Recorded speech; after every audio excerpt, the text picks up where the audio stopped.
Hello again, everyone. I'm Dr. George Simon. Welcome to another edition of Character Matters, the program where we talk about what I consider to be the defining issue of our time, the character crisis that we have faced for several decades now, and that impacts every single aspect of our lives.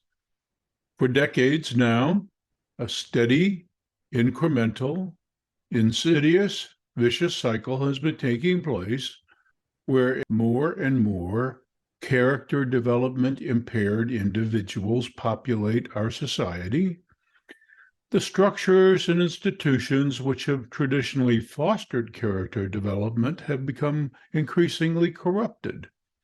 And as those structures and institutions became increasingly corrupted, they had a negative impact on character development, thus producing more and more character underdeveloped people. This is a huge problem. It's been so for decades. It's not a new problem. We have always, as human beings, had character-related issues. It's just the nature of the beast, so to speak. We've never been perfect. We've always had our problems. And it's always been a challenge to forge for ourselves and with each other good, solid character. But character is nature's psychological immune system. It's what we have to develop in order to not only weather the slings and arrows of life and the difficulties and challenges that we inevitably face, but also to not contribute to problems by being the best that we can be. And we've forgotten the importance of character. And we have also forgotten the basic tenets of how to instill it, encourage it, reward it, so that we can expect it once again. And toward those ends, I've written all my books, and I do these podcasts, soon to be on the major platforms. And it's most especially why I wrote my most recent book, Essentials for the Journey, embracing and living what I call the 10 Commandments of character, proven principles, time-tested axioms for developing wholesome, solid character. And today I want to talk about a topic that I haven't spent as much time with as I would like. When I was writing my first book, In Sheep's Clothing, I had stumbled upon a phenomenon that commonly these days is called the gaslighting effect. Various writers, early pioneers in the subject, were not universally using this term at the time to describe the crazy-making behavior that some nefarious characters can exhibit. The way they operate, the manner in which they use their manipulative tactics makes you feel a little crazy. In your gut, you have a suspicion that they're operating a certain way, trying to pull the wool over your eyes, trying to get the better of you. But it's hard to objectively prove that that's exactly what they're doing. So you doubt yourself. You wonder if, in fact, as they spin their tails, and sometimes with insistence, and try to force their point of view so heavily on you, you wonder if, in fact, you're not the crazy person, the person misperceiving everything, and if they're not as right as they claim, if they're not as justified as they claim. This is, at heart, what we now commonly call the gaslighting effect. And there are ways to enhance this effect, and that's what I want to talk about today. Intensity is one way to enhance the effect. It's a matter of digging in your heels, even when you've been pretty successfully challenged.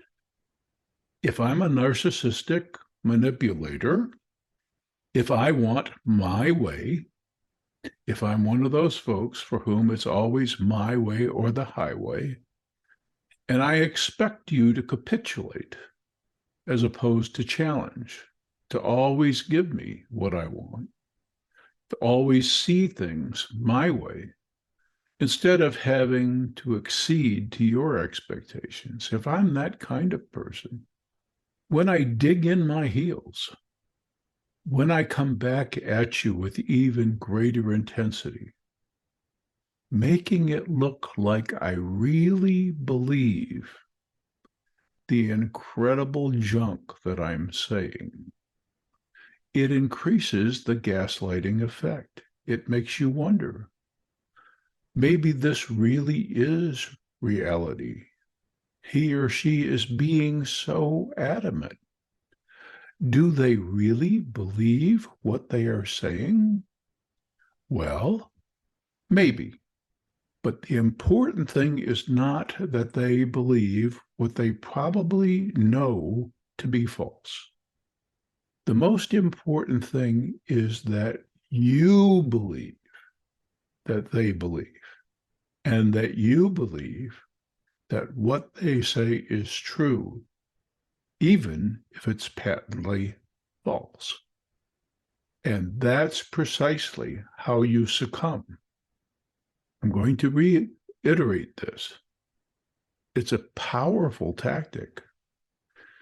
If I speak with enough intensity, with an apparent degree of unmatched conviction, even if I know in my heart that my sole purpose is not to speak the truth, but to get you to adopt my unique slant on the truth for my own self-serving purposes, if I can convince you with intensity and conviction that the way you see things, which is probably closer to the truth, is either misguided, flat out wrong, foolish, or whatever, and make you doubt, then I'm going to successfully have my way with you.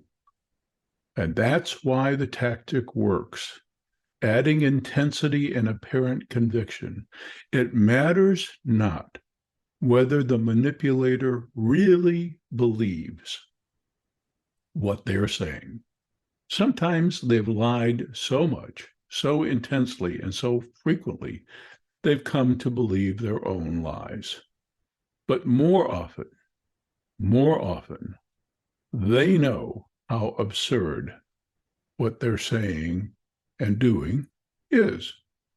What's important is that you believe that they believe, so that you cave, that you bend, that you finally see as they want you to see. And therein lies the victory for them. And in that victory, everyone loses. Character dies. And what we are witnessing in modern society, in this slow, insidious death of character, is the ushering in of a very, very difficult, painful time.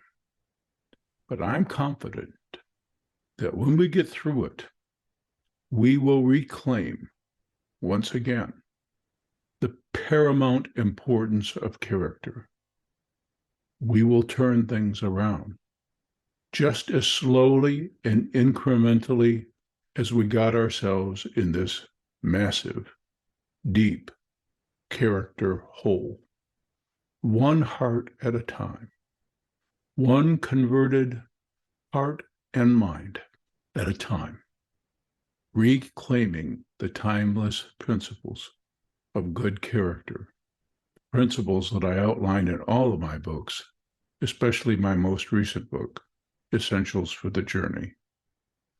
Still working on the audio edition. Hopefully this summer, it will be available. and still working on the details of making Character Matters a live stream each time. I'll have more to say about that when we meet again on another edition of the new Character Matters. Until then, I invite you to visit my blog at drgeorgesimon.com for all the free articles, the many timely articles on all kinds of character-related topics, explaining all the kinds of things that can go wrong in relationships and how to survive the toxic atmosphere that we've created in our relationships as a result of the character crisis. And I invite you also to avail yourself of all my books, In Sheep's Clothing, Character Disturbance, The Judas Syndrome, How Did We End Up Here, and of course, Essentials for the Journey. And of course, I invite you to tune in again for another edition of the new Character Matters. So until next time, I'm Dr. George Simon. Thanks for tuning in. Take care.